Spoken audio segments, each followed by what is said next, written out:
Bonjour à toutes et à tous, bienvenue dans ce podcast Parlons Santé de la NEPF sur les maladies rares. Donc je m'appelle Clarisse Réglin et je suis en charge de la santé publique à la NEPF. Avec moi j'ai des invités aujourd'hui, mais avant de vous les présenter, j'aimerais d'abord remercier tout le groupe de travail de l'AP-HP d'avoir travaillé avec nous sur le podcast et de nous avoir aidés à l'organiser. Donc, ils sont centrés sur la sensibilisation des maladies rares auprès de tous les acteurs pharmacie et sont composés des plateformes d'expertise maladies rares Paris-Nord, Paris-Saclay, Sorbonne Université et des filières de santé maladies rares, Neurosphinx et Oscar. Donc encore merci beaucoup à eux. Maintenant, je vais vous présenter nos acteurs et intervenants du jour.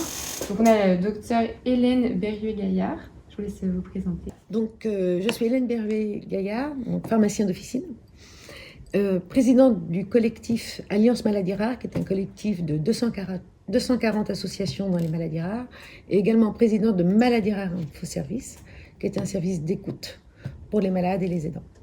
Et les professionnels de santé également. Alors, merci beaucoup d'être là aujourd'hui. Et ensuite, on a Yoël Déton à ma gauche. Je vous laisse vous présenter. Merci à vous, Yoël Déton. Je suis infirmier et président l'association Nunan France. Je suis à l'Alliance Maladies Rares et je suis dans différentes filières. On a l'occasion de le repréciser. Et mon fils et moi-même ce matin, du syndrome dont j'ai évoqué le nom tout à l'heure. Donc, merci beaucoup d'être avec nous aujourd'hui. On va pouvoir commencer sur une partie vraiment très généraliste sur les maladies rares, avec peut-être une définition, parce qu'en tant qu'étudiant, c'est vrai qu'on n'en parle pas beaucoup dans nos études. Donc, je vous laisse nous présenter. Alors, effectivement, on n'en parle pas beaucoup pendant les études, et ni dans les études de pharmacie ou de médecine, et pas dans le paramédical. Donc c'est bien que vous fassiez ce type de vidéo, parce que justement on va un peu renverser la vapeur. Donc les maladies rares ont une définition, en tout cas en Europe, c'est de moins d'un malade sur 2000 atteint de la même maladie. Ce qu'on ne sait pas toujours, et ce qui étonne toujours nos interlocuteurs, c'est qu'en France par exemple, les maladies rares touchent 3 millions de Français. Et c'est la 4e cause de maladie en France. C'est énorme. C'est énorme. 3 millions de Français, c'est un patient sur 20, enfin une personne sur 20. Voilà, qui rentrera dans une officine, justement. Donc, il était important de, justement, commencer à se mobiliser au niveau des formations des étudiants et des futurs professionnels de santé sur le sujet. C'est extrêmement important. Et alors, donc en France, comme c'est moins d'une personne sur 2000, en fonction de la population, on considère que pour une maladie rare, ça sera toujours moins de 30 000 personnes. Donc, vous avez moins de 30 000 personnes touchées par une maladie, mais des fois, vous ne pouvez avoir que 10 personnes touchées par une maladie en France. Donc, on va du rare à l'ultra rare. Et 30% des malades n'ont pas de diagnostic. Ils sont en impasse. C'est-à-dire qu'on sait que c'est une maladie rare, mais on n'arrive pas à trouver exactement quel type de maladie ça peut être. Et est-ce que vous avez une approximation du nombre de patients qui sont dans l'errance diagnostique, mais ne savent même pas que c'est une maladie rare? Alors, c'est compliqué dans des chiffres. Alors, si on a une organisation avec nos filières maladies rares dont vous avez parlé, on a des bases de données qui se mettent en place de manière active grâce à des équipes qui saisissent des données dans les centres hospitaliers. Et on commence à avoir donc une base de données qui s'appelle la base de données maladies rares. Et dans cette base de données, on a un observatoire de diagnostic. Donc, on ne peut pas estimer encore en France combien de patients sont atteints de maladies rares sans le savoir. Par contre, on sait que le temps d'errance peut être jusqu'à 4-5 ans en moyenne, et on peut être en errance diagnostique pendant 20 ans. Okay. Car les symptômes sont des fois atypiques. Vous avez mal à la tête, vous avez mal au ventre, vous avez des boutons partout. On va vous dire que vous êtes un peu stressé. Voilà. On a un petit peu parlé tout à l'heure de maladies traitables, actionnables. Est-ce que vous pouvez nous en dire un peu plus de manière très synthétique? Très rapidement, on travaille en tant qu'association avec des chercheurs, on travaille avec des associations, avec l'Alliance et les filières pour que soient développés des médicaments. Pour que soient développés des médicaments dans les maladies rares. Des recherches sur le dépistage aussi se font. Et dans ce contexte, effectivement, on s'intéresse donc à comme vous l'avez rappelé, diminuer l'errance diagnostique et donc améliorer le diagnostic. Le diagnostic permettrait soit effectivement, si le traitement existe, de pouvoir administrer au plus tôt un traitement, soit de commencer des prises en charge, comme de la rééducation, qui pourrait améliorer significativement l'espérance de vie, l'acceptabilité, l'adaptabilité au quotidien. Donc je pense qu'effectivement, on a beaucoup à gagner à travailler sur ces sujets-là. On va maintenant passer sur une partie vraiment en faisant des focus sur les différentes filières de pharma. Donc on va peut-être commencer par l'officine. Quels sont pour vous vraiment les enjeux sur les maladies rares pour les pharmaciens officinaux? Alors, on va faire simple, on va dire qu'il y en a deux grands.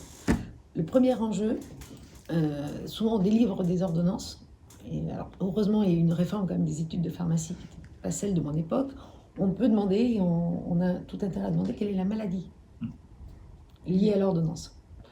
Et là, c'est un enjeu en officine, puisque en posant la question, et en la posant, voilà, parce qu'on voit un peu que l'ordonnance n'est pas tout à fait compréhensible, et nous-mêmes, pharmaciens, on n'arrive pas à faire rentrer l'ordonnance dans une case. En discutant avec le malade, on se rend compte que des malades vont vous dire je ne sais pas ce que j'ai. Donc ça veut dire qu'ils ont une prescription pour traiter des symptômes, mais on n'a pas mis de nom sur leur maladie. Donc là, il y a un enjeu de santé publique pour le pharmacien, c'est de pouvoir parler donc avec le malade et de l'orienter dans son parcours de soins. Et se faire le lien également entre le pharmacien et le médecin. Et on sait très bien que des patients, des malades vont dire certaines choses à leur médecin et d'autres aux pharmaciens. Donc le lien interprofessionnel est très important et on a un rôle à jouer là-dessus. Voilà. C'est vrai qu'au comptoir, pour avoir travaillé un petit peu en officine, c'est vrai que les patients se livrent très spontanément aux pharmaciens parce que c'est des professionnels de santé qui sont quand même très accessibles et proches de leurs patients. Et ça a fait tilt un petit peu en préparant le podcast que pendant mes études et pendant parfois des journées à l'officine, j'ai déjà eu des patients qui sont venus me voir en disant je sais pas ce que j'ai et qui se sont un petit peu effondrés. Voilà. Et je n'ai jamais pensé aux maladies rares. Voilà. Et là, en préparant le podcast avec vous, ça a fait tilt et je me suis dit mais en fait peut-être que c'était ça.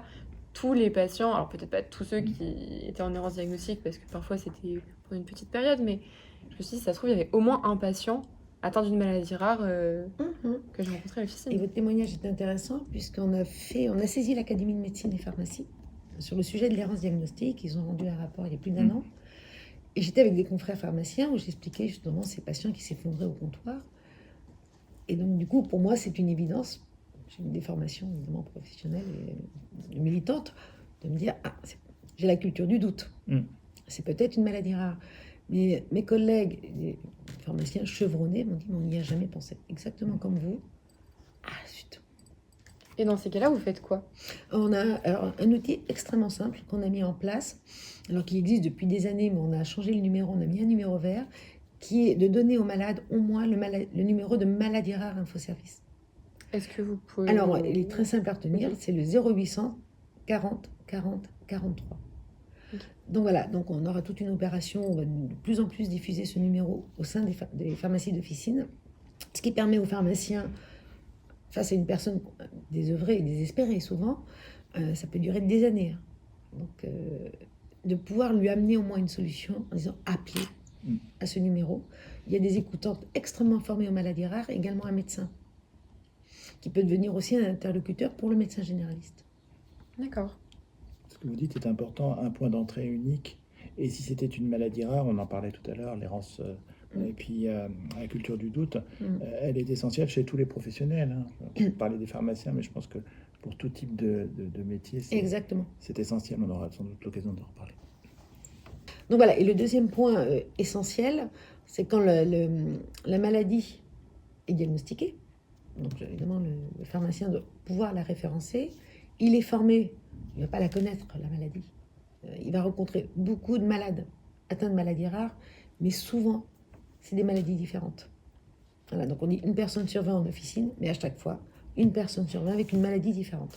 Mais on est formé et on a des bases de données pour pouvoir se renseigner très vite sur la maladie rare, savoir quelles sont les interactions médicamenteuses, parce que c'est pas comme les interactions sont reliées à la pathologie, bien évidemment.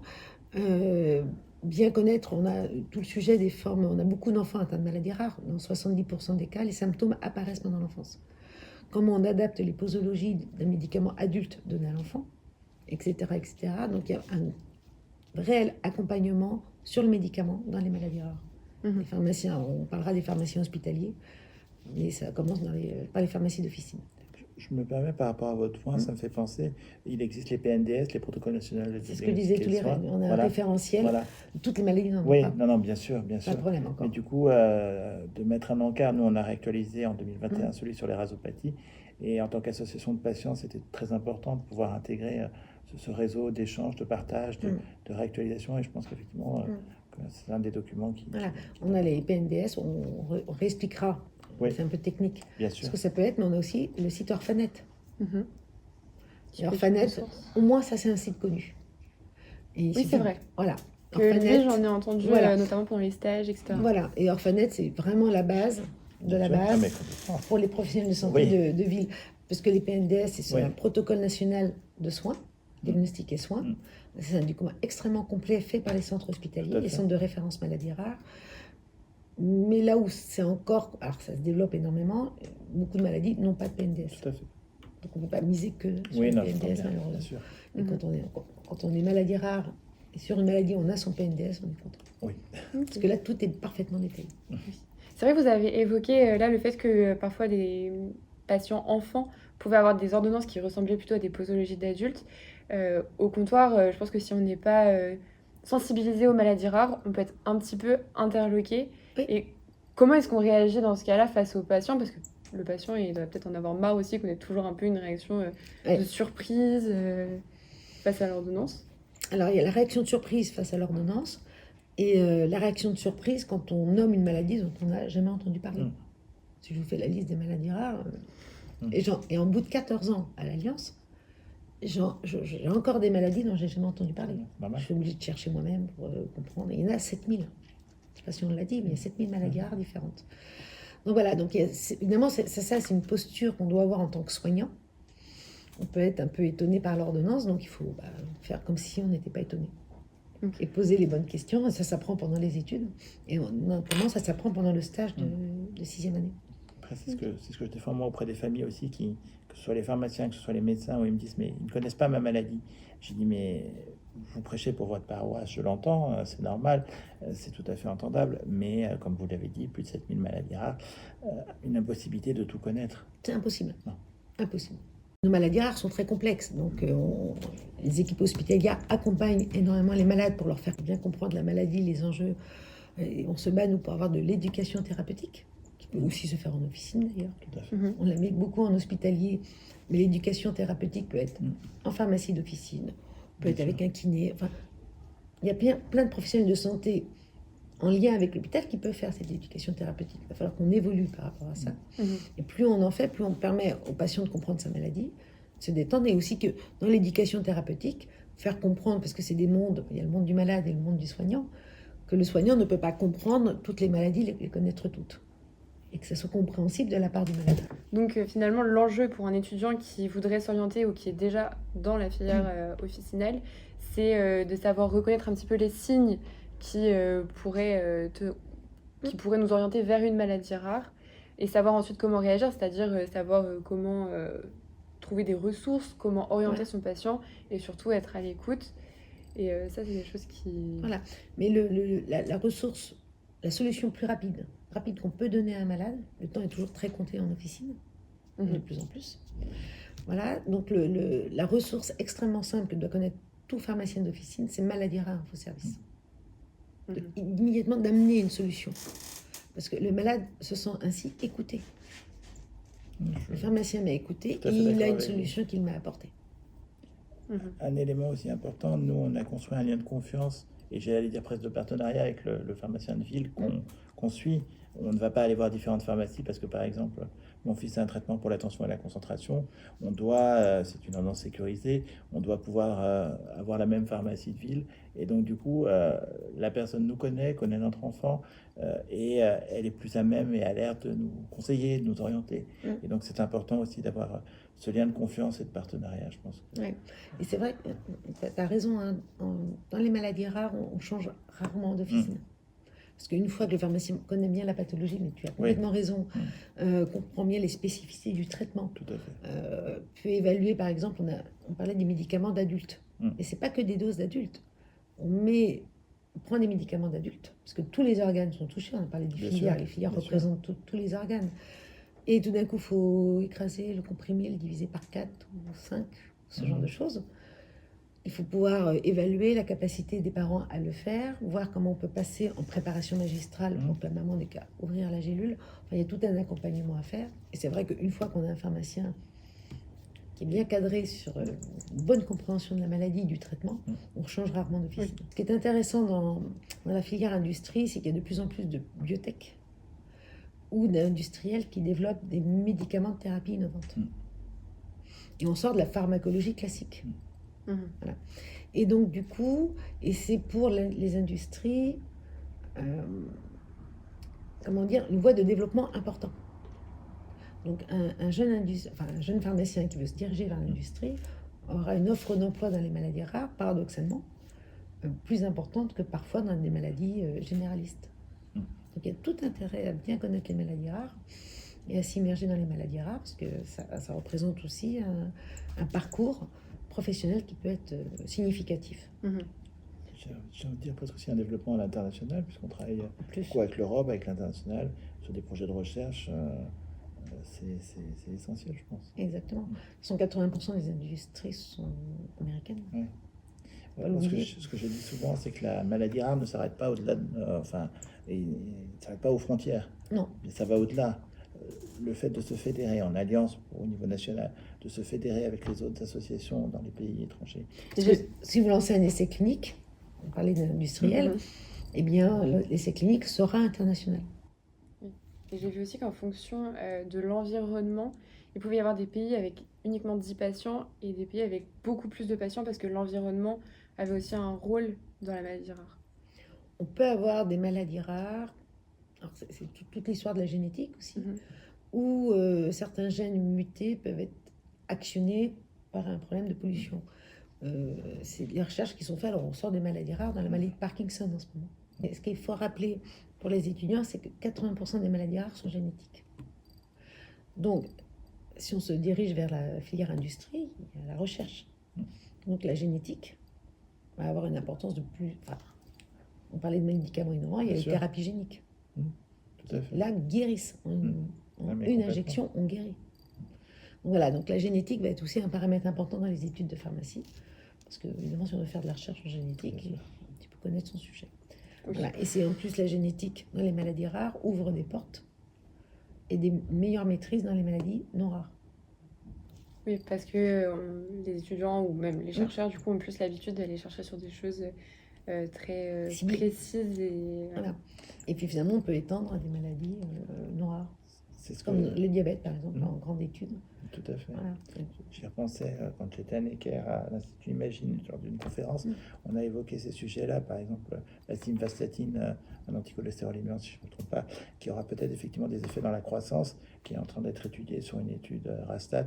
Et on a comme ça aussi l'information que des traitements qui sont utilisés dans d'autres domaines, qui n'ont pas l'AMM pour le syndrome de Noonan, pourraient peut-être plus tard avoir l'AMM et donc l'autorisation de mise sur le marché.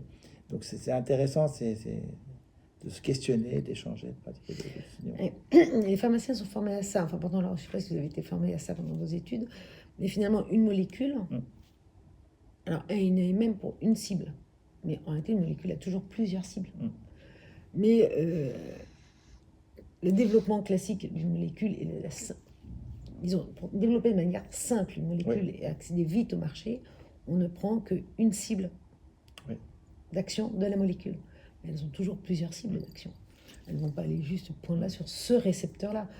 Elles vont interagir avec plein de récepteurs dans notre corps. Donc, c'est pour ça qu'au niveau de la recherche, il y a à la fois, comme vous le disiez, de la recherche sur les molécules qu'on a déjà sur le marché, qui pourraient juste très bien avoir une extension d'AMM ou alors un protocole assez particulier pour pouvoir être utilisé sur des patients atteints de maladies rares. Mais il y avait aussi de la recherche sur des molécules, pour trouver des molécules innovantes. Exactement.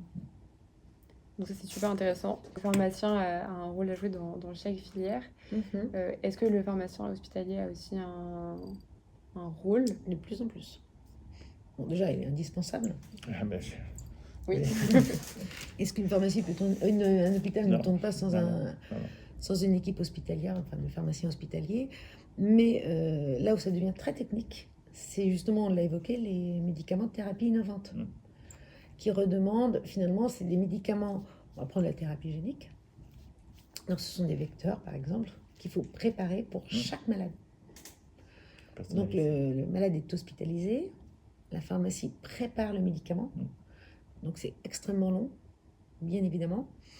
On peut mettre une journée avec 2-3 pharmaciens pour préparer le médicament qui sera après donné au malade qui est hospitalisé.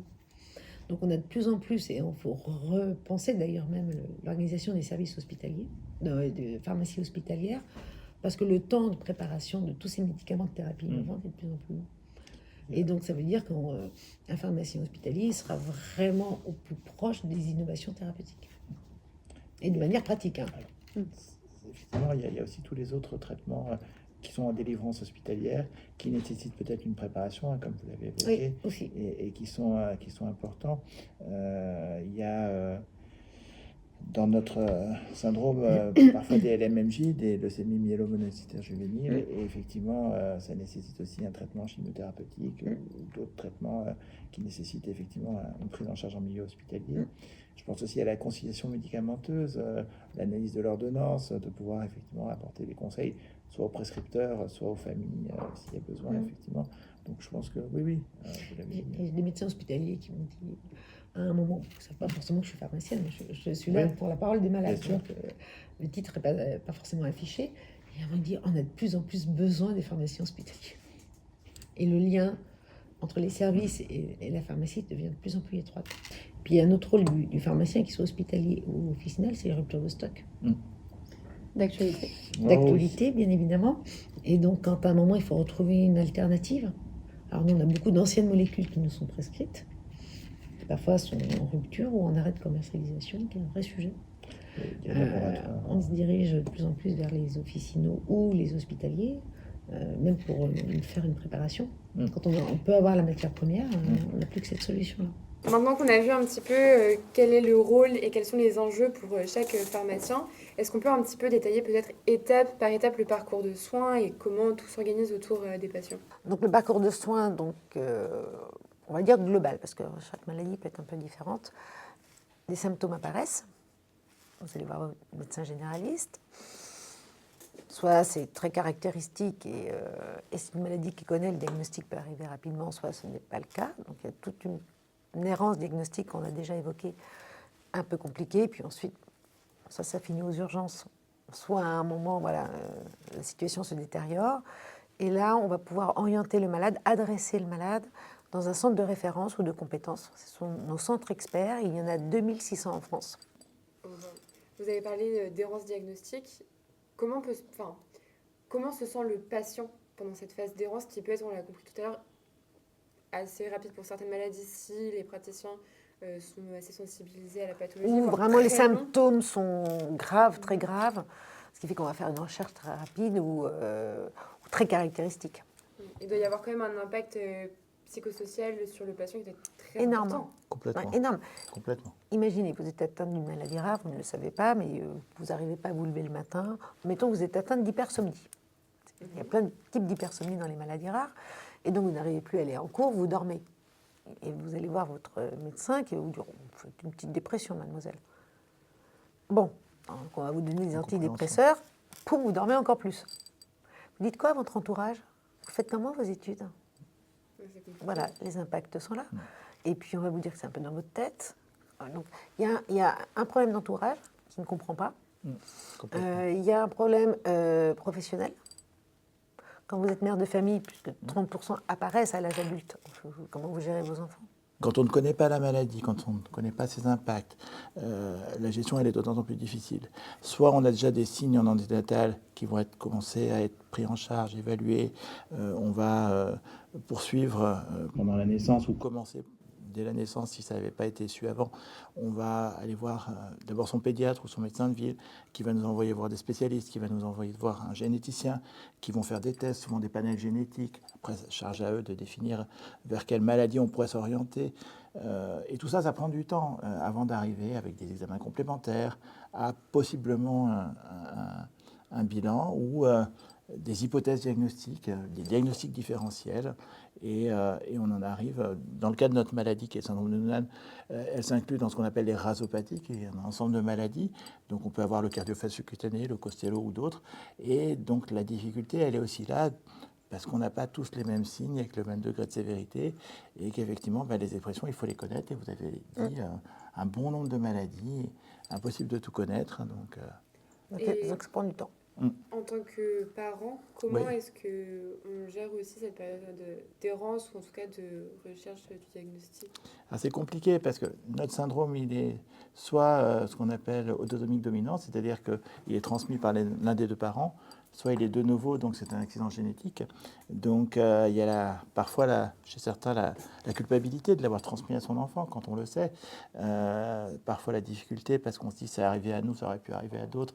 Et un peu une fatalité, c'est comme ça et pas autrement. C'est très propre à chacun. On parlait de médecine personnalisée. J'ai envie de dire d'accompagnement personnalisé. Nous, à l'association, c'est un de nos leitmotivs, de pouvoir être présent à toutes les étapes du parcours de la prise en charge des patients. Parce qu'effectivement, on peut aussi bien être appelé pour des demandes d'interruption médicale de grossesse, en nous demandant ce qu'on en pense. Alors, on reste à notre place d'association de patients, mais on écoute. On est là vraiment pour porter aussi une parole bienveillante. Ça peut être à l'annonce diagnostique, ça peut être après coup, ça peut être en recherche de diagnostic. Et alors, en général, que ce soit un diagnostic rapide ou pas, quand le diagnostic tombe, même si on est 3 millions de Français, 3 millions de Français ont pensé avoir gagné au loto à l'envers. Oui.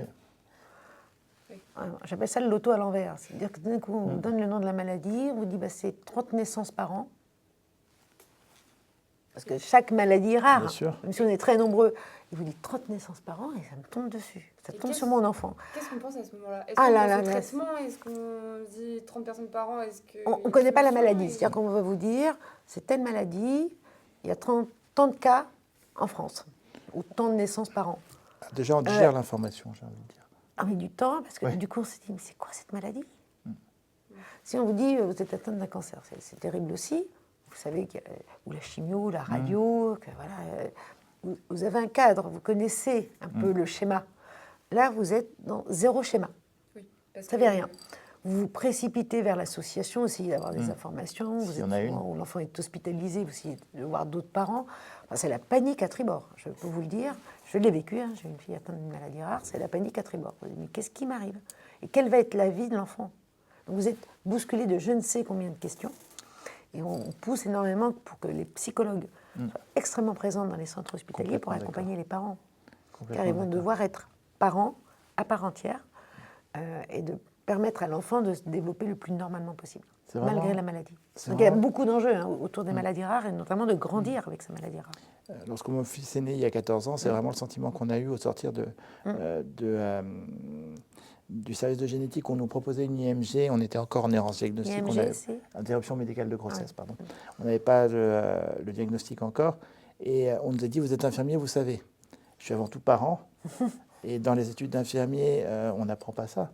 Et puis là, j'ai l'émotion qui me submerge et je me dis, est-ce que cet enfant va vivre? Donc, c'était ma priorité, c'était pas de savoir quelle était. Bien sûr, la maladie, j'avais besoin de la connaître, j'avais besoin effectivement de savoir effectivement ce qui allait se passer. Et c'est un peu finalement ce que nous renvoient les familles qui nous appellent, c'est quelle est l'espérance de vie, quelle sera l'insertion socio-professionnelle, des éléments factuels. Et moi, je leur dis malheureusement, j'ai pas de boule de cristal pour vous le dire. La maladie, elle a une expressivité, vous l'avez rappelé, dans les maladies rares, très aléatoire. Finalement, on balaie 3 millions de Français. C'est-à-dire que pendant les études, on n'étudie pas la santé de 3 millions de Français. On n'étudie pas la pédiatrie du tout, alors que c'est 80% des malades sont des... Prenez le cancer de l'enfant, c'est 2 000 enfants en France. Nous, c'est 600 000 enfants dans la base. Vous avez compris? Donc, à un moment, on ne peut pas couper de nos études une population aussi importante qui est la 4e cause de maladie en France. Souvent, je les provoque, je dis 3 millions, on est invisibles. Vous ne nous voyez même pas. Il faudrait qu'on soit combien pour nous voir? Ça vous suffit pas, 3 millions? Je trouve que c'est largement suffisant. Hein. Ça me fait écho aux campagnes que vous avez lancées. On est coupé de partout. Ça fait écho aux campagnes que vous avez lancées, ça fait écho au handicap invisible, Ouais. rendre visible l'invisible. Moi, j'avais, dans notre association, pour un 1er avril, on avait lancé sur une note humoristique des fausses lunettes qui rendent le handicap invisible visible, pour montrer un peu, sur un peu une note humoristique, essayer de faire jouer l'humour. On peut être résigné, on peut être en colère. Nous, notre rôle, c'est de faire avancer les choses et de ne pas rester. Et c'est pour ça qu'on s'est allié à l'Alliance. C'est pour ça qu'on s'allie à des collectifs qui font avancer les choses.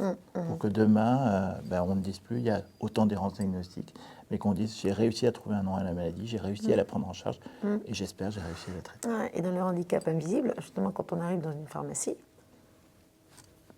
on peut atteindre une maladie rare, ça ne se voit pas du tout. Bien sûr. Par contre, la personne a des douleurs de la tête aux pieds, arrive à du mal à chaque pas est une souffrance.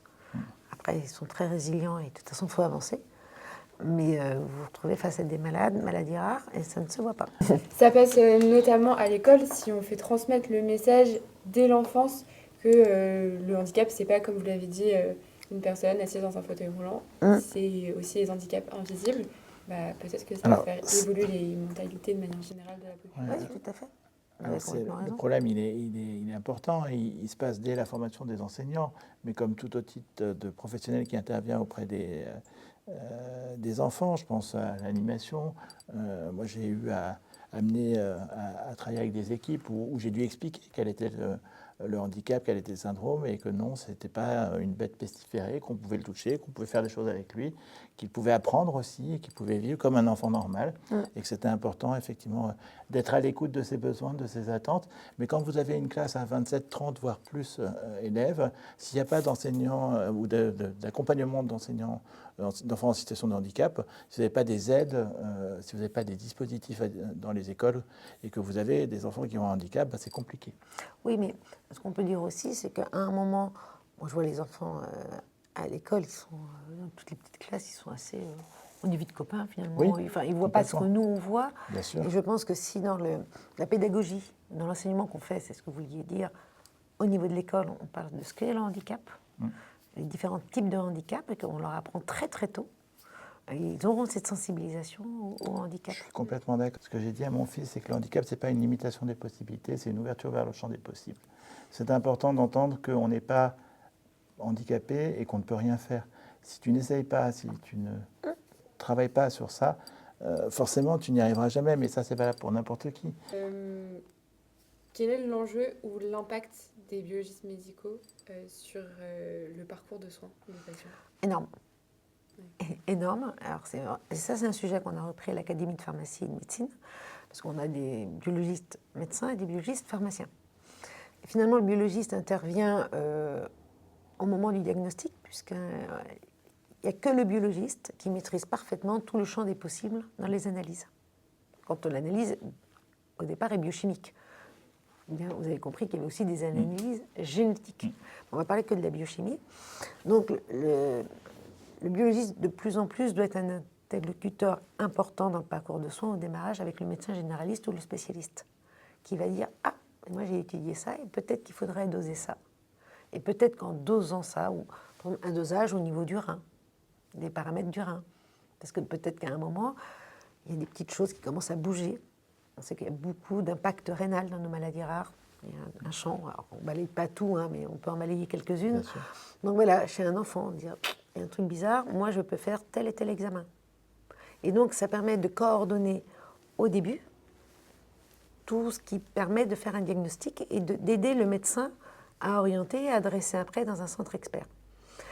Ça c'est important. Et ensuite, une fois que le diagnostic est donné, il fait ce lien avec l'hôpital. Alors c'est important, on avait parlé de l'organisation des soins sur le territoire, donc on a parlé des centres hospitaliers, les 2600 centres, regroupés dans 23 filières, pour pouvoir un peu repérer comment s'orienter, si c'est le foie, les yeux, etc. Et il y a une troisième structure dont on n'a pas parlé, ce sont les plateformes en région.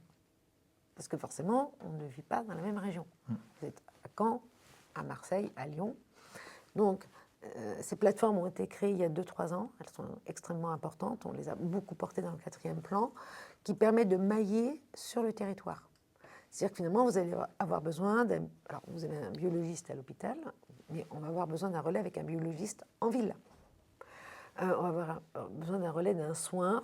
Tu as parlé des différents types de traitements. Et donc, le rôle des plateformes, c'est de mailler le parcours de soins du malade au plus proche de son domicile, sur le territoire. Donc c'est s'assurer que sur un territoire, on va avoir des centres sur les 23 filières, ou en tout cas On n'aura des pas forcément tous les spécialistes. centres, mais ils pourront faire le lien. On aura évidemment donc, nos centres hospitaliers, mais on aura également tous nos professionnels de santé, dont les pharmaciens, justement, officines ou biologistes, sur le territoire, et on va pouvoir coordonner le soin entre la ville et l'hôpital. Parce qu'on a toujours ce problème de ce sujet de coordination de soins ville-hôpital. Complètement. Et vous avez, alors les plateformes se sont créées les unes derrière les autres, nous en avons 19 plus des Outre-mer. Et ce sont des interlocuteurs extrêmement importants pour nos professionnels de santé, qui auront tendance à un moment, dans le parcours de soins, pour aider le parcours de soins du malade, à s'appuyer sur cette ressource plateforme. Complètement d'accord avec vous. En tant qu'association de patients, c'est essentiel. J'ai fait partie du comité élargi de la plateforme d'expertise maladies rares de Paris-Nord. Voilà. Et j'ai vu effectivement toutes les actions qui pouvaient être menées. Ce qu'on a pu apporter aussi dans le cadre, par exemple, on n'en a pas parlé, mais de l'éducation, enfin de tout ce qui concerne la promotion de la santé, et notamment par le sport, par les activités sportives. Il y a des actions qui ont été menées. Et je trouve important effectivement de pouvoir travailler avec l'ensemble des acteurs en région, comme vous l'avez rappelé. Oui, chaque région est différente. Vous pouvez avoir par exemple des départements sans neurologue. On a des déserts médicaux importants où il y a par exemple... donc quand vous avez une maladie rare où il faut un relais en ville de neurologue, avec un neurologue de ville, un spécialiste ville, eh bien, vous pouvez vous appuyer sur la plateforme qui, eux, vont avoir mappé les spécialistes et vous aider dans votre parcours de soins. Voilà. Et puis... après, même le neurologue de ville peut être un peu spécialisé sur telle et telle maladie. Voilà, donc c'est un travail qui est très important, qui est en cours. C'est un travail extrêmement important fait par ces plateformes en région. Et je sais que nous, par exemple, à Maladies Rares Infoservice, puisque je suis également présidente de Maladies Rares Infoservice, on essaye d'orienter aussi les malades sur ces plateformes. Parce que ça sera au plus proche de chez eux. Déjà, on peut se déplacer très loin. Vous dites qu'il n'y a pas forcément toutes les filières dans la région. Donc, des fois, on fait beaucoup de kilomètres pour être suivi en centre hospitalier. Donc, si on peut réduire ce nombre de kilomètres, ces absences quand on a un enfant malade, et de pouvoir être au plus proche de chez soi, c'est beaucoup mieux dans le parcours de vie. Et ça me fait penser, cet été, j'ai été appelé par des familles qui, dans le sud, dans leur région, n'avaient pas d'urgence. Devaient faire 150 km pour trouver un service d'urgence. Alors, quand en plus on est atteint de maladies rares, compliqué. Exactement. Donc, c'est vraiment un maillage territorial dont on a absolument besoin, parce qu'on est très nombreux. Donc, si on n'est pas extrêmement bien organisé sur notre parcours de soins, tout le monde nous abandonne, là, c'est la cata. Donc là, on a vraiment... Et la France est un exemple sur ce sujet-là. On est le pays le mieux organisé sur le parcours de soins. Il faut le savoir. Non, mais souvent, on a du French bashing. Quand on a fait mieux que les autres, et même beaucoup mieux que les autres, il faut le dire. Ce qui s'est fait au niveau européen s'est inspiré de ce qui s'est fait en France. Exactement. On a été les précurseurs. Et pour les professionnels de ville, puisqu'on parle des pharmaciens, c'est important qu'ils le sachent. Qu'ils sachent qu'ils ont une plateforme, pas loin, qu'ils peuvent appeler et qu'il faut diffuser. Et c'est un peu aussi notre travail, nous, associations, c'est-à-dire qu'on pousse pour obtenir des choses, on les obtient, mais on pousse aussi, et alors là, avec évidemment ce qu'on a obtenu, donc les filières, nos plateformes, pour communiquer et le faire savoir. Il y a le faire et le faire savoir. Si on fait et qu'on ne fait pas savoir, c'est un peu dommage. Dans la démarche d'aller vers tout à fait pour les sensibiliser, aller vers le grand public. Exactement. Aller vers les professionnels de santé. Totalement d'accord. On a commencé là un peu à parler des différentes structures. Donc vous avez dit que vous aviez fondé l'association. Oui. Quelles sont les étapes et comment on en vient à se dire, tiens, et si je fondais une association pour pouvoir sensibiliser On l'a fait tous les deux, donc on fait les deux experts de la fondation d'association. Et moi, je vous écoute. C'est vrai que c'est important, se réunir, rompre l'isolement. C'était un des premiers enjeux, de pouvoir effectivement se retrouver sur des aspirations communes, sur des expériences communes en matière de vécu expérientiel. Donc c'est de pouvoir échanger. Donc ça peut passer effectivement par l'alliance, ça peut passer par des réseaux. Souvent, ce que font les familles, c'est qu'ils googlisent pour les signes pour voir effectivement si ça peut correspondre à une maladie. Généralement, ils nous contactent. J'ai beaucoup d'appels de familles, que ce soit en France, que ce soit dans des pays limitrophes parlant français, Maroc, Tunisie, Belgique, Suisse et autres. Certains n'ont pas d'association, donc viennent auprès d'associations qui parlent leur langue pour pouvoir avoir des conseils, des soutiens, des avis. Donc effectivement, c'est cette envie, voilà, de se retrouver, d'échanger, de rompre l'isolement, de pouvoir centraliser l'information et pouvoir la vérifier aussi. On a développé un conseil scientifique, donc pour nous c'était important voilà, de regrouper sur un site, sur une association, des éléments factuels, d'expertise, des éléments, on l'a rappelé, parce que ça ne va pas que toucher le côté médical, tout l'aspect socio-financier. On a évoqué un petit peu les difficultés d'inclusion, la perte de revenus pour la famille, pour le patient lui-même s'il est en âge de travailler, l'image dans la société aussi. Il y a tout un tas d'éléments les incertitudes quant à la vie, les difficultés qu'il peut y avoir au niveau social, familial. Vous l'avez évoqué, comment faire comprendre à l'entourage, à la famille, qu'à 6 ans, votre enfant vous êtes encore obligé de le nourrir à la cuillère parce qu'il ne peut pas y arriver de lui-même, ou qu'à 4 ans, il ne marche pas encore, ou qu'il n'est pas encore propre en rentrant à l'école maternelle, et qu'on pouvait bien savoir que on est lundi, et si vendredi, il n'est pas propre, ils ne l'accepteront pas. Ça a été vécu. Donc, j'ai dit, j'ai pas une télécommande pour dire oui, stop, on, off, ça ne marche pas comme ça. Donc, effectivement, on doit travailler encore avec la société, avec les familles. Elles attendent de nous cela, et nous, on attend effectivement aussi des pouvoirs publics qui mettent les moyens et qui s'approprient ces questions-là. Voilà, et le premier mot que tu as dit, c'est sortir de l'isolement. C'est-à-dire qu'au début, on est tout seul, alors on cherche d'autres personnes comme nous, et comment ont vécu les autres enfants. On veut un comparatif finalement, on veut avoir un nouveau repère de vie, puisque l'ancienne vie était un peu balayée par le diagnostic. Donc on cherche. Donc si on est tout seul, ça va être un peu compliqué. On ne peut pas tout miser sur les réseaux sociaux, sur Facebook. Bien Donc sûr. globalement, on a besoin de se regrouper et de partager notre expérience. Ça s'appelle la paire aidance, c'est-à-dire qu'on partage une expérience et on se rassure aussi entre nous. Et quand un enfant qui ne marchait pas se met à marcher, on a l'impression que tous les enfants se mettent à marcher parce que ça crée de l'espoir aussi. Bien sûr. Et ça, on génère de l'espoir, on sort de l'isolement, on génère de l'espoir, et puis après il y a le combat. C'est-à-dire qu'à un moment, le meilleur exemple c'est la FM Téléthon, les années 50, une maman à Angers, 4 enfants atteints de myopathie. Pourquoi elle a créé l'Association française contre la myopathie? C'est parce qu'elle a dit non. Elle a dit non, mais je ne suis pas d'accord. Et il faut trouver des traitements. Et il faut mobiliser. Donc on a derrière aussi un combat que l'on mène. 40% des ressources associatives sont dédiées à la recherche. Donc en fait, ce qui motive à fonder une association, c'est à la fois pouvoir rassembler les patients, parce que vous l'évoquiez tout à l'heure, quelqu'un on lui donne le diagnostic, quelqu'un qui a un cancer, on connaît toujours quelqu'un ou on connaît quelqu'un qui a un cancer, mais une maladie rare, finalement, on connaît personne. Et là, ça permet d'avoir justement une communauté de patients, une communauté de patients. Voilà. Et aussi d'avoir un cas très expert, parce qu'il y a des patients experts, j'imagine, dans cette association. Et ça permet d'avoir tout ça et d'apporter de l'espoir. Et ça. Voilà. Et ça permet aussi, excuse-moi, je te coupe, d'être un interlocuteur unique vis-à-vis des équipes, qui vont aussi avoir besoin de connaître. Nos médecins aiment bien aussi connaître notre parcours de vie, comment est notre quotidien. Il y a une analyse qui est faite, l'expertise malade. Ce n'est pas une expertise scientifique encore. Il y en a certains qui deviennent très pointus dans la pathologie. Mais c'est de pouvoir aussi bien coordonner avec les équipes soignantes ce qui est adapté, la meilleure qualité de vie possible qu'on peut offrir aux malades. Et ça, c'est un échange qu'on peut avoir, association et...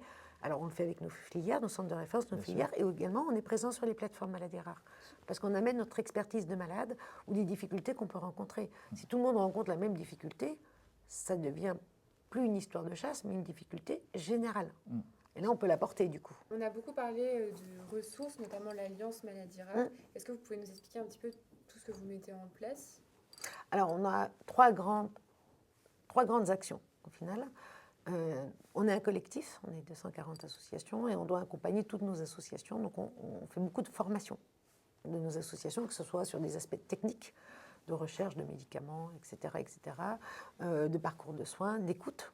On en a parlé tout à l'heure, donc apprendre à écouter quand on a des adhérents qui arrivent et qui ont besoin d'avoir une oreille professionnelle, parce qu'on est des professionnels dans nos maladies rares et dans nos maladies, on est des patients experts finalement. Voilà, donc on a tout un panel de formations et on a, ça doit y avoir au moins 2 par mois et ça c'est important. La deuxième chose, on est là pour porter des plaidoyers. Un plaidoyer, c'est une cause ou un sujet qui permet de faire avancer nos politiques, nos lois concernant les maladies rares. Alors, on va prendre 2 exemples. Le cannabis thérapeutique. On se dit, c'est maladie rare, pas maladie rare. C'est pas que maladie rare, évidemment, mais ça nous compte. La douleur est inhérente aux maladies rares. On l'a souvent évoqué. Donc, ce sont des patients très douloureux et des enfants douloureux.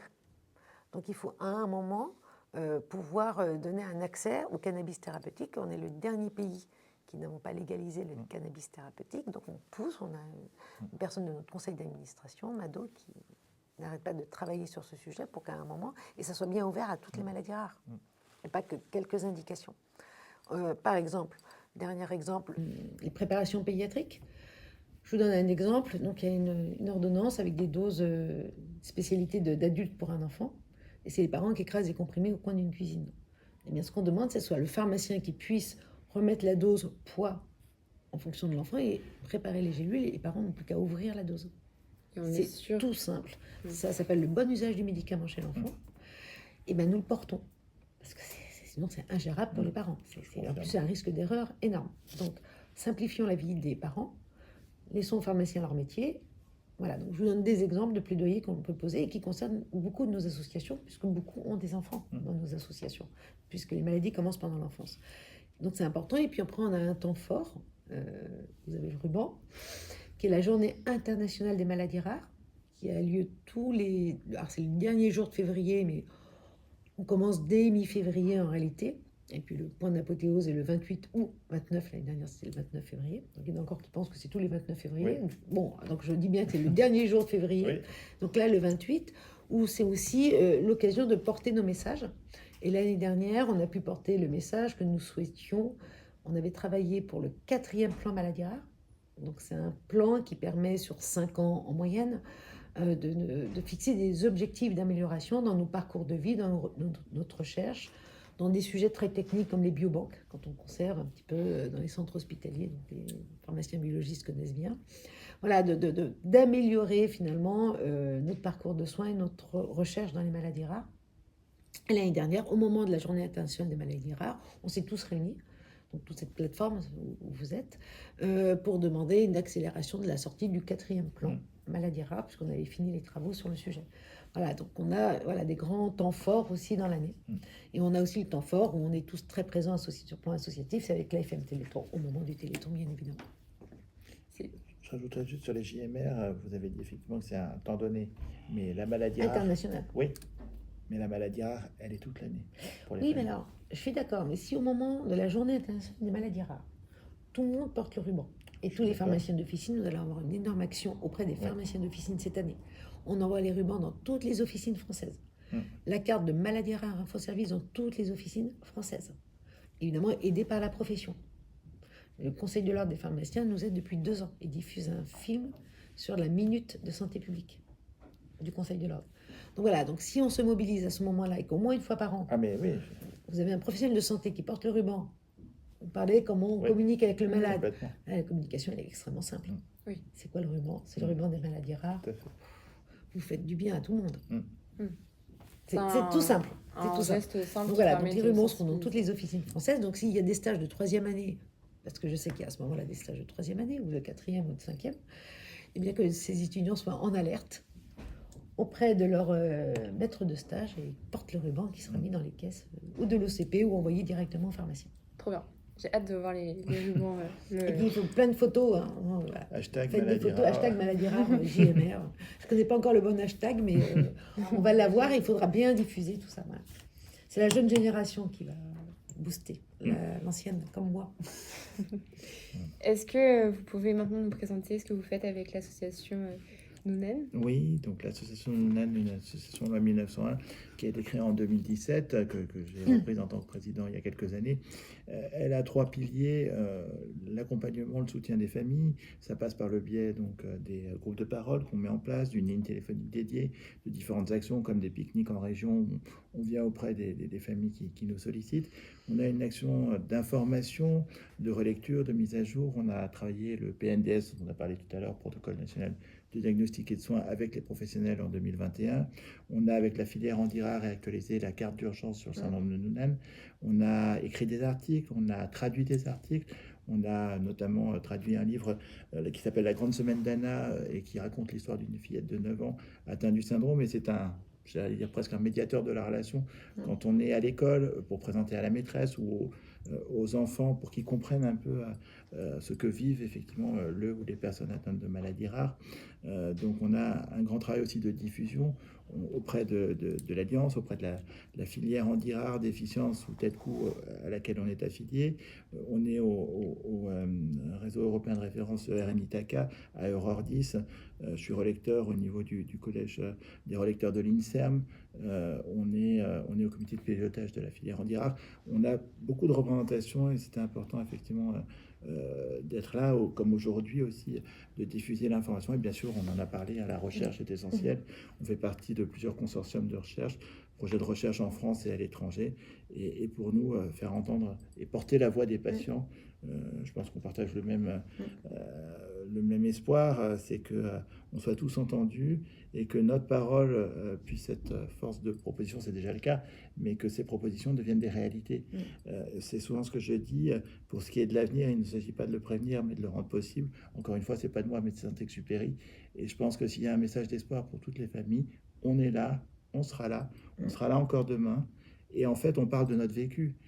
Moi, j'ai essayé de mettre une association à l'image de ce que j'aurais voulu il y a 14 ans avoir et que je n'avais pas forcément complètement eu. Donc, toute association, elle naît, elle vit, elle est aidée par l'Alliance, elle est aidée par des filières, des réseaux. Et c'est important, effectivement, que dans l'avenir, effectivement, on tienne de plus en plus compte, effectivement, de cette voie-là. Elle porte, elle va continuer à porter. Et puis, je pense à la marche des maladies rares, où on la crie, on la fait pas que porter. Et il y a cette communion qui est... Oui, on la chante. Cette communion, elle est hyper importante. J'ai presque les larmes aux yeux parce que je me dis, c'est un combat de toute une vie. Et si c'est pas pour nous qu'on se bat, ce sera pour les années futures. Et c'est important, voilà. Et tu as dit deux choses. À la marche des maladies rares en décembre, on est toujours étonné parce qu'on fait de la musique et on a l'élégance de crier dans la joie. Voilà, et puis tu as dit un point important dans tout ce parcours, et l'Alliance, c'est aussi un interlocuteur, excusez-moi, pour nos filières et nos plateformes. C'est-à-dire, c'est de travailler ensemble, pas travailler chacun séparé. L'objectif, c'est de tous travailler ensemble. Quand il y a une problématique particulière, c'est de se retrouver et de la porter ensemble. Et ça, c'est important. Et l'Alliance est cet acteur-là. On a aussi parlé d'un autre acteur qui est Maladies Rares Info Service. Est-ce que vous pouvez nous en dire un peu plus? Alors, Maladies Rares Info Service est une ligne nationale d'écoute.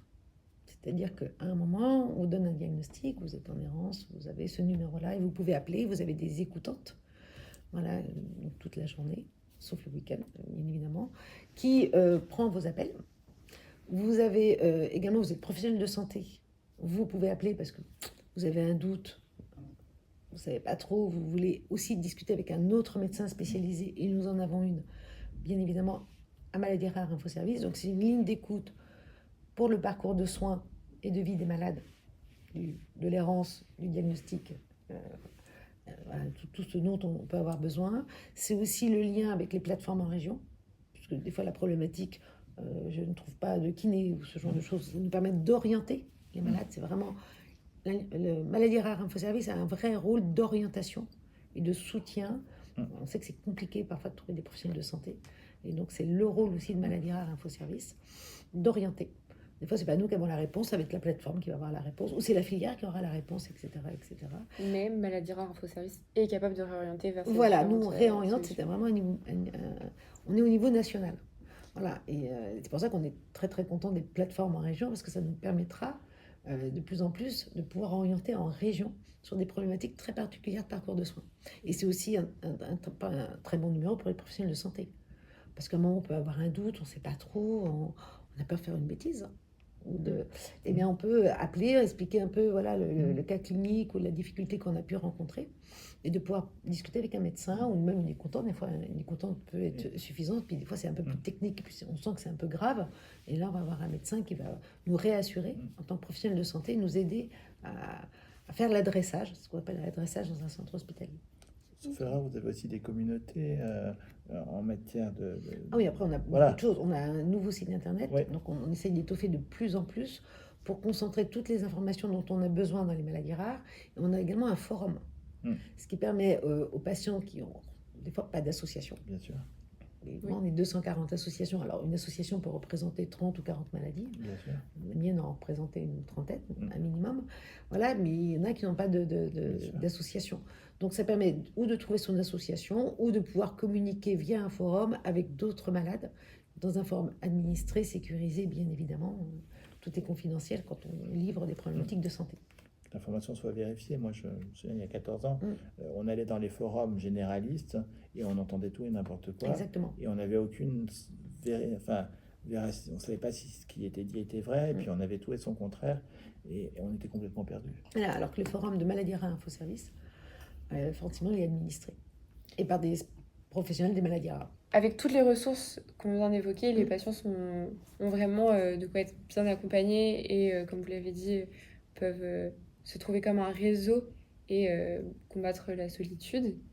Et, merci beaucoup pour tout cet échange qui a été riche en témoignages, en expertise. Toutes ces ressources sont très très importantes pour nous en tant qu'étudiants et futurs professionnels de santé, puisque vous l'aurez compris, les maladies rares vont tous nous toucher, peu importe l'endroit où on va exercer, peu importe vers quoi on va se spécialiser. C'est très important d'y être sensibilisé et je remercie encore beaucoup nos intervenants pour être venus aujourd'hui. Merci à vous. Merci à vous. Voilà. Les maladies rares, grâce à ce podcast, n'auront presque plus de secrets pour vous. Et puis s'il y en avait encore, il y a des sites. N'hésitez pas. Voilà, Maladies Rares Infoservice, l'Alliance Maladies Rares, on peut retrouver énormément d'informations. @soudanan.fr. Voilà. Et on n'oublie pas aussi de remercier toute l'équipe de la PHP qui a fait un travail juste incroyable pour nous aider à pouvoir mettre en place le podcast, mais qui surtout fait un travail incroyable au quotidien pour les maladies rares. N'oublions pas aussi que le 28 février, c'est la journée internationale de sensibilisation aux maladies rares. C'est pour ça qu'on porte ce ruban que vous pourrez aussi peut-être voir auprès des professionnels de santé. Dans la semaine du 28 février ou au mois de février, vous aurez sûrement la chance d'avoir de la sensibilisation autour des maladies rares par des professionnels de santé, par des patients. Donc profitez-en, allez-y, posez toutes vos questions et soyez curieux.